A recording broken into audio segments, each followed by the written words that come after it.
По повод денешниот празник 8 март, ви подготвивме еден навистина интересен прилог за тоа како се аранжираат букети.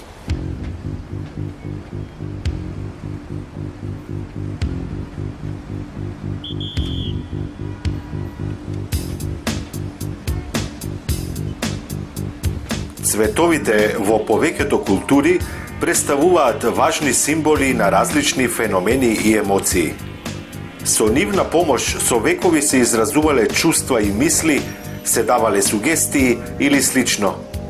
Уметноста во аранжирањето на букети со цвеќиња и композиции се појавува уште многу одамна, поточно уште пред неколку илјади години. Тоа е израз на човечкиот стремеж кон убавината и совршенството.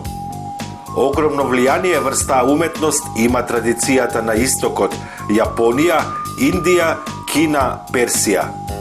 Таму секој цвет има одредено значење, а значење има дури и големината на цвеќињата и нивниот број. Некогаш со аранжирани цвеќиња се занимавале домаќинките.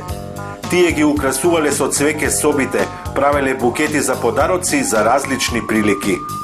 За нив било вистинско задоволство и предизвик да ги ставаат на љубавите цвеќина во вазни и кошеви по свој вкус и да создаваат разни уметнички композиции. Денес флористиката е професија и остинска уметност која бара креативна фантазија, знаење и вештина. Денес аранжерите користат огромен асортиман на цвеки и екзотични зеленила која продавниците ја нудат.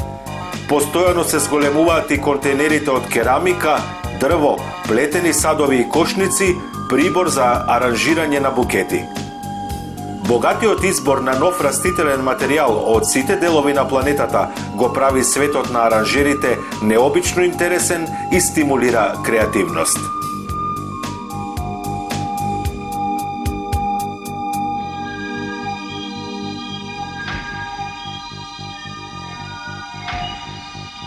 Следниот прилог е посветен на љубовта, односно љубовната магија на собните растенија.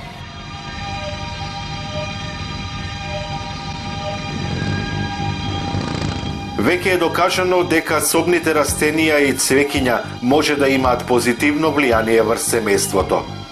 Ви нудиме да го наполните своето живеалиште со атмосферата на љубовта кој го лачат растенијата.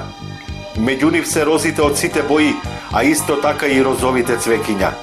Растенијата исто така ќе ви помогнат да создадете услови за нежност, разбирање и убавина. Ставете ги во ноќта на праговите, за да се облеат од сребрената светлина на ноќното светило, па така тие ќе добијат од него нови сили и моќ. Потоа исушете ги и ставете ги во свилена небесно сина или смарагд боја на кеса. Во тешките љубовни моменти носете ја на врата како маскота. Меѓу цвеќето на месечината со белите нарциси, момини солзи и лилијани, а исто така и сите други бели цвеќиња. Различните видови ќе се разбудат од сувите ароматични смеси од роза, лаванда, рузмарин. Ставете ги нив во спалната соба. Агавата, антуриумот со црвени трицветни листови и гусманот будат чувствителност и еротика. Хризантемата дава на мажот машкост, а на жената женственост. Меѓу помошниците на љубовта се собната кала, камелија, балсамин, мимоза, мушкато, хибискус. Собната кала помага да се спаси семејството од несреќа, ги претвора негативните емоции на кавгаджиите и на чиите во радост, ја задржува нежноста, помага да водите разговор на срцевите и душевни теми. Калајот ја прогонува злодевноста и тагата и им помага на оние кои болно реагираат на критиките. Другите љубовни цвеќиња целосно го покриваат вашиот дом со срцева топлина, штитат од завист, подсмев и разочарувања.